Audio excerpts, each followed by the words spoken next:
otro gran periodista e investigador. Por fin se me va a hacer a mí tener esta conversación con el maestro Miguel Vadillo. Querido maestro Miguel Vadillo, bienvenido a esta edición de Sin Censura. ¿Qué tal? Buenos días. Pues queríamos preguntarle sobre precisamente estas investigaciones que llevan ahí en Contralínea, una que de hecho Nancy Flores pudo captar y plantear en la conferencia de prensa mañanera hace algunos días.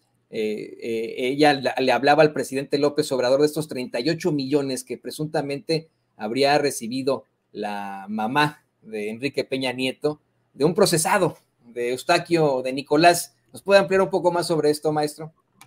Sí,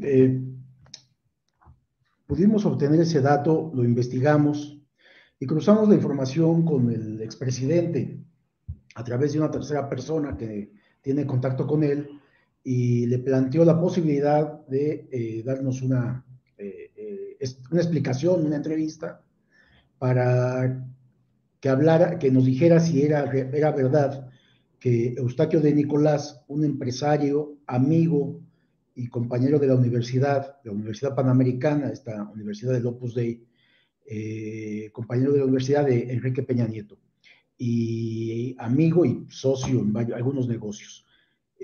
Muy favorecido este empresario en el sexenio de Peña Nieto, pero también en los sexenios de Fox y de Calderón. Es un desarrollador inmobiliario, es un constructor de casas de interés social y de otro tipo, construía cualquier cantidad de casas, ahora se encuentra en prisión domiciliaria, porque un juez consideró que pues, podía irse a su casa y en su casa pues, montarle vigilancia que no saliera, porque está acusado de varios delitos, entre ellos fraude a un crédito que habría solicitado a la banca de desarrollo, que no pagó o que obtuvo con documentos falsos. También está acusado hasta de lavado de dinero. Entonces, este personaje, este empresario, obtuvimos el dato de que había hecho una transferencia de 38 millones a la mamá de Peña Nieto. La respuesta del expresidente fue que efectivamente esa transferencia existía, pero él dice que se trata de la venta de unos terrenos en el Estado de México, concretamente en Atlacomulco, de donde son oriundos. Le habrían vendido unas propiedades, unos terrenos a Eustaquio de Nicolás para construir vivienda. Esto habría sido hace unos 15 años, que Eustaquio de Nicolás los utilizó para construcción de vivienda y que nunca le pagó. Entonces, dice Peña Nieto que cuando él asumió la presidencia de la República, pues le habló y le dijo, oye, pues no has pagado estos terrenos, ya con el poder en la mano, y comenta el expresidente que entonces Eustaquio de Nicolás devolvió el dinero, es decir, si esto fuera cierto, estaríamos hablando de que tendría unos 9 años aproximadamente, cuando Eustaquio de Nicolás hace estas transferencias de dinero a la mamá del expresidente, exactamente en el momento que era presidente de la República. Él dice, Peña Nieto, que tiene todas las evidencias, que tiene pruebas documentales y que se podría en contacto de manera directa con nosotros para darnos esas evidencias. Hasta hoy, y esto ya tiene 3 meses la investigación, que la venimos armando, no hay una respuesta del expresidente, de tal manera que para nosotros sigue siendo no válido esta información o esta opinión que nos mandó vía una tercera persona, Enrique Peña Nieto, hasta que no presente las evidencias. Para nosotros sigue siendo una posible entrega de dinero a la mamá de Peña Nieto como una forma de pago a los favores que se le dieron en su sexenio en materia de construcción, en materia de contratos con el gobierno, a Eustaquio de Nicolás. Y que bueno, hemos visto y está en proceso penal, pues es un delincuente que enfrenta no solamente cargos en México, también en Estados Unidos, precisamente por fraudes y por posible delito de lavado de dinero también. Esa es más o menos la historia brevemente de este caso que, bueno, sigue pendiente. Nosotros seguimos solicitando la explicación si es que hay evidencias suficientes de este caso, y por eso es que se llevó también a la conferencia matutina, porque hasta ahora no hay prueba alguna del dicho de Peña Nieto.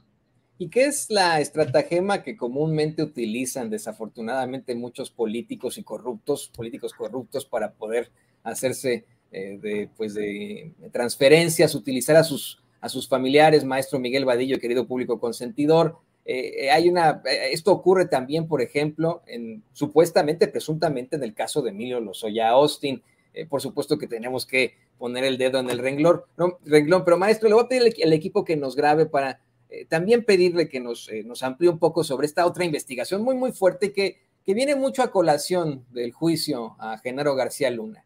Han estado muy callados los calderonistas en estos momentos. El mismo Felipe Calderón casi no tuitea ahora que se está realizando este juicio a Genaro García Luna en la Corte del Distrito Este allá en Nueva York. Y hay que mencionar que alrededor de todo esto estaba también la parte de la corrupción, no solamente el apoyar a los cárteles del crimen organizado, sino ese enriquecimiento ilícito que presuntamente ocurre en el sexenio de Felipe Calderón.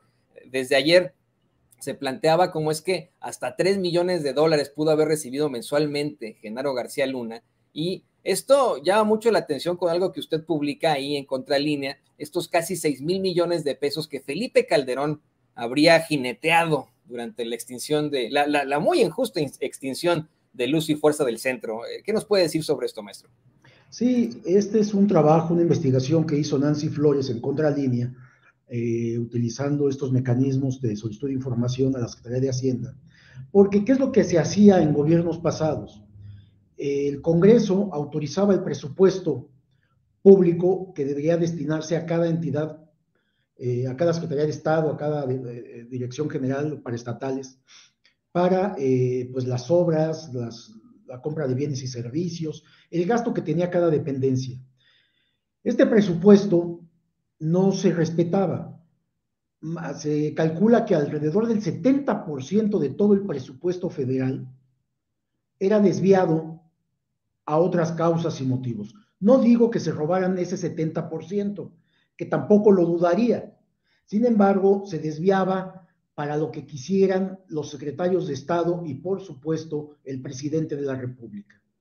Y este es el caso de la investigación de Nancy Flores, que también me parece extraordinaria, en donde ella está descubriendo varias dependencias de gobierno que solicitaron recursos a la Secretaría de Hacienda o autorizaciones para desviar parte de su presupuesto a supuestos fideicomisos en donde era entregado o era supuestamente canalizado para diversos problemas sociales. Uno de ellos fue lo de la guardería ABC, que como sabemos, esta terrible tragedia en la que estuvo involucrada la familia de Felipe Calderón, Margarita Zavala y sus primas, porque eran los beneficiarios para obtener guarderías y a través de las guarderías obtenían parte del presupuesto, guarderías públicas en diversas partes del país o en todo el país, y obtenían presupuesto público que era utilizado para beneficio personal. Es decir, el gobierno financiaba estas guarderías privadas que tenían parte de la familia de Margarita Zavala y otras personas, amigos de la casa presidencial. Entonces, este dinero había sido desviado. Lo mismo pasa con la Compañía de Luz y Fuerza del Centro. Cuando se da en el gobierno de Felipe Calderón este golpe brutal de ocupar la Compañía de Luz y Fuerza y pasarla a la Comisión Federal de Electricidad, era con el propósito de dar un golpe de muerte al sindicato de trabajadores electricistas. Esto con el propósito, pues porque era un sindicato de 44,000 trabajadores muy activo. Y este golpe pues era prácticamente para que dejaran de estar molestando, de estar exigiendo sus causas justas al gobierno federal de Felipe Calderón. Al hacer esto, él pide al desaparecer o al cancelar la Compañía de Luz y Fuerza del Centro y en consecuencia desaparecer al sindicato, que por supuesto no ha desaparecido todavía, sigue vigente. Bueno, al desaparecer este sindicato, a este grupo de trabajadores de 44,000 personas, solicita esta cantidad de miles de millones a la Secretaría de Hacienda para que se entregara supuestamente a los trabajadores en forma de liquidación. Bueno, Todos sabemos ahora la historia que estos trabajadores de la Compañía de Luz y Fuerza del Centro no recibieron su liquidación en aquel momento. Entonces la pregunta es, ¿dónde están estos más de 6,000 millones de pesos que Felipe Calderón pidió para la cancelación, anulación o desaparición de la Compañía de Luz y Fuerza del Centro y la supuesta liquidación que iba a ser para los trabajadores electricistas? Esto no se dio y bueno, es otro de los pendientes. Pero no solamente es el caso de las guarderías ABC, Compañía de Luz y Fuerza del Centro, también están las Secretarías de Desarrollo Social. Hay varias secretarías de Estado que están en esta misma situación y vamos a ir publicando cada dependencia de gobierno, que en el gobierno de Calderón solicitaron dinero extra o distinto, desviar el dinero del presupuesto para intereses que hasta ahora se desconocen. Se conoce el origen del dinero, que es presupuesto público, pero no se conoce el destino, dónde quedó, porque nunca fue para las causas argumentadas por Felipe Calderón y sus entonces secretarios de Hacienda, porque tuvo varios secretarios de Hacienda. Entonces, aquí hay un caso de corrupción de miles y miles de millones de pesos. A costa de los trabajadores, como bien lo menciona maestro Miguel Vadillo. Le ruego que nos permita hacer una pregunta más. Le pido al equipo que también nos grabe con esto.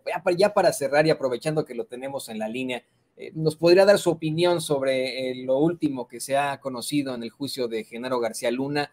Desde ayer, pues se dieron a conocer una serie de declaraciones que da el Grande. De Vicente Serrano nos revelaba que, pues vamos, desde esa corte del Distrito Este del Estado de Nueva York, anoche el juez Brian Cogan sometió un documento oficial en el que desestima el testimonio del futbolista Tirso Martínez Sánchez, pero en efecto sigue sosteniendo el testimonio de Sergio Villarreal Barragán el Grande, el primer testigo en este juicio, y que desde ayer planteaba que incluso García Luna habría sido secuestrado por Beltrán Leiva, y cómo recibía esta cantidad exorbitante de dinero mensualmente en ese sexenio, el sexenio de Felipe Calderón.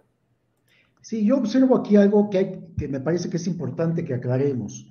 La defensa ha alegado que no hay evidencias, dice la defensa. Digo, está haciendo su trabajo, por supuesto, uno lo debe de entender, pero bueno, el argumento de la defensa es, la defensa de García Luna. No hay fotografías, no hay videos, no hay documentos. Bueno, el dinero del narcotráfico, por supuesto, no iba a haber documentos firmados.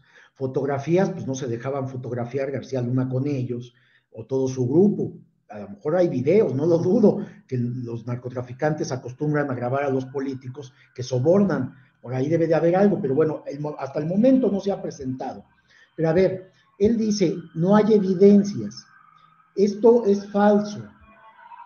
No hay evidencias, no habría evidencias si se tratara de testigos de oídas. ¿Qué significa esto? Alguien que dice que a mí me contaron que pasó esto. Eso es un testigo de oídas. Pero en el caso de este narcotraficante, que está como testigo protegido en Estados Unidos, apodado El Grande, porque mide algo así como 2 metros, él estuvo presente, él es testigo presencial de la entrega del dinero. Esa es una prueba contundente. Por eso el juez no puede desechar la declaración del Grande, no la desecha y es una prueba contundente de que inculpa a Genaro García Luna y para mí en consecuencia a Felipe Calderón. Yo no me creo esto de que Felipe Calderón no estaba enterado, no, todos sabemos que estaba enterado. Actualmente el mismo presidente López Obrador también sabe que estaba enterado, pero bueno, la investidura presidencial le permite hacer 3 hipótesis. Una de ellas dice es que no estuviera enterado Felipe Calderón, y si por aras del destino no estuviera enterado, es que era verdaderamente estúpido, lo cual tampoco lo creemos, más bien es corrupto, no estúpido. De tal manera que Calderón está plenamente involucrado en todos estos sobornos del crimen organizado y del narcotráfico. Pero esta aclaración es importante porque la audiencia puede quedarse con la idea de que, porque así lo están reportando los medios sin explicar, es que la defensa sostiene que no hay fotografías, no hay videos y no hay documentos. En consecuencia, no hay pruebas. No. Sí hay pruebas.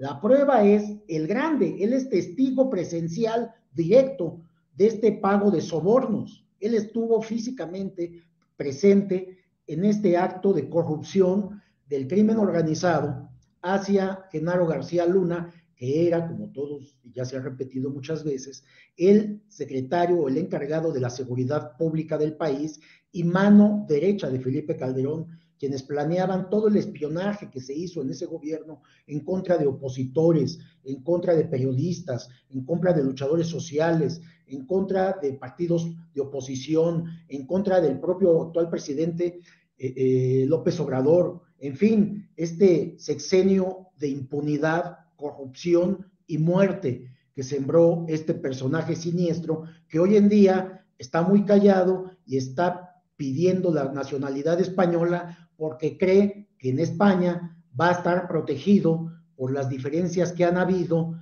del gobierno mexicano con España en torno a estas empresas usureras, defraudadoras y que han abusado de sus contratos o que abusaban de sus contratos en el país cuando estaba precisamente Vicente Fox y Felipe Calderón, que tienen una creencia de que todavía son conquistados por los españoles.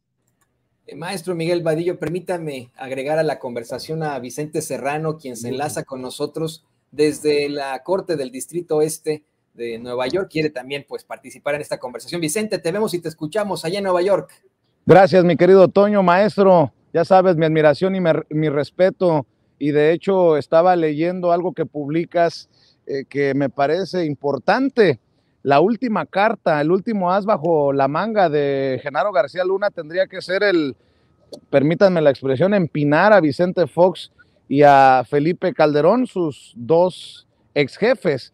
De lo que me llama mucho la atención del extenso testimonio de El Grande es que precisamente Sergio Villarreal Barragán nos pinta un país en el que la autoridad estaba hasta la médula coludida con el crimen organizado, pero no nos confundamos, no nada más en el sexenio de Calderón, sino desde que Vicente Fox lo subió al pedestal y lo puso al mando de la AFI. Hacían referencia a algunos de los detalles que dio Sergio Villarreal Barragán y bueno, también se lleva al baile a Luis Cárdenas Palomino, que hay que recordar está tras las rejas por un caso que no tiene nada que ver con esto que se está discutiendo en la Corte del Distrito Este de Nueva York, pero lo que nos dice en su testimonio El Grande es que ese policía que reconoció también con medalla a Felipe Calderón, Luis Cárdenas Palomino, era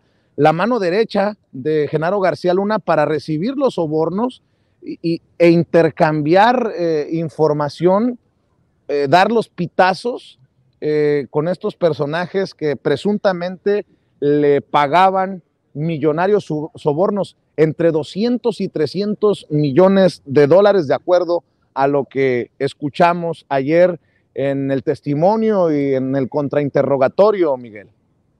Te adelanto, mi estimado Vicente, primero felicitarte porque estás en la cobertura informativa del juicio. Qué envidia, te soy franco, es algo muy trascendente, sobre todo para México, e importante que estés transmitiendo desde allá.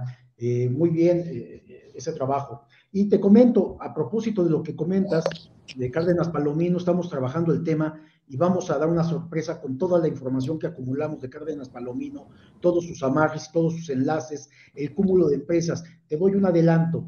Este organigrama que él generó de empresas, de personajes con los cuales estaba vinculado, es el más grande que hayamos construido en Contralínea. Es enorme los negocios y toda la estructura que fundó al lado de García Luna. Es verdaderamente impresionante.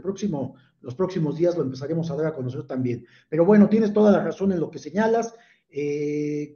García Luna no solamente nació su poder con Felipe Calderón, él viene desde años atrás, como todos ya sabemos, él viene desde el CISEN, el Centro de Investigación y Seguridad Nacional, ahí era uno de los encargados del espionaje precisamente, ya después con más recursos, pues bueno, fue a la Agencia Federal de Investigaciones en la Procuraduría General de la República, en donde precisamente en el sexenio de Vicente Fox se encargaba de, pues, de tener esta alianza con las bandas del crimen organizado, y desde entonces empezaba a recibir cuantiosos sobornos. Por supuesto, ahí sí le podríamos creer que Vicente Fox no estaba enterado. Yo digo, me parece muy difícil que esto sea, pero sí puede ser una posibilidad, Vicente, que el presidente Fox no estuviera enterado, porque es verdaderamente tonto. Entonces, en el caso de Calderón no. En el caso de la perversidad de Calderón, él es el jefe de esta banda de criminales. Y como bien lo dices, no solamente era Genaro García Luna, era Cárdenas Palomino, era este otro que era consejero de la presidencia de la República. En fin, eran varios personajes que no porque estuvieran en una posición menor podían ser literalmente subalternos, tenían su propia inercia y actuaban por cuenta propia también. Es decir, además de ser parte de una banda del crimen organizado, yo creo que esto es lo que era el gobierno de Felipe Calderón, un cártel de los Pinos, una banda de criminales.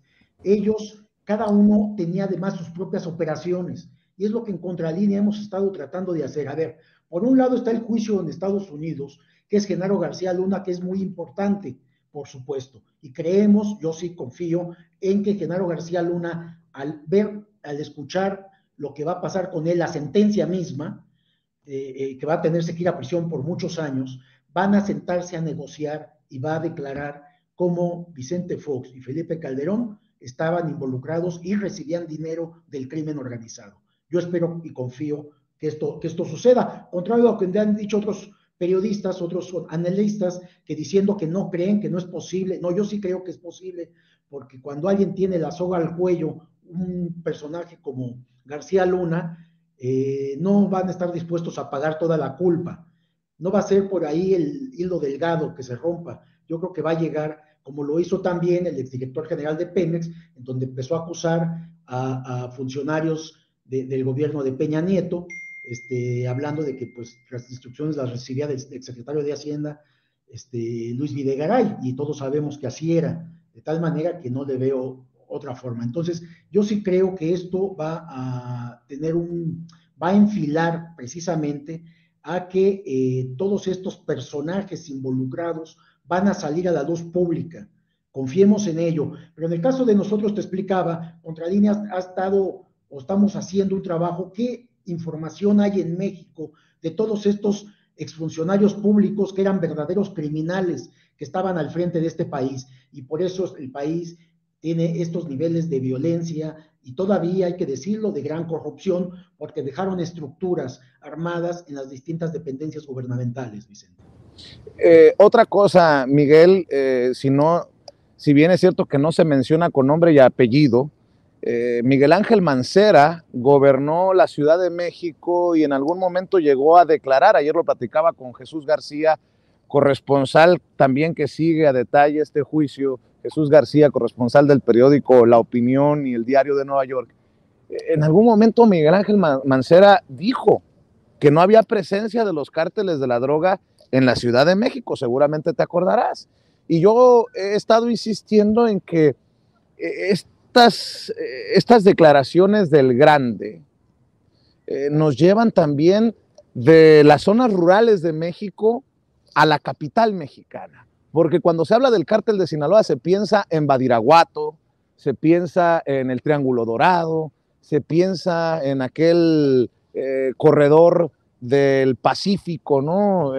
Sinaloa, Sonora, Chihuahua incluso, pero el Grande nos pinta que gran parte de las operaciones ocurren en la Ciudad de México. De hecho, en algún momento César de Castro, el abogado defensor de Genaro García Luna, lo quiso ridiculizar porque, bueno, usted no se vestía así, con traje, ¿no? Con traje y corbata. Y le dice, sí, la mayor parte del tiempo que yo tenía reuniones en la Ciudad de México, así me vestía y me visto.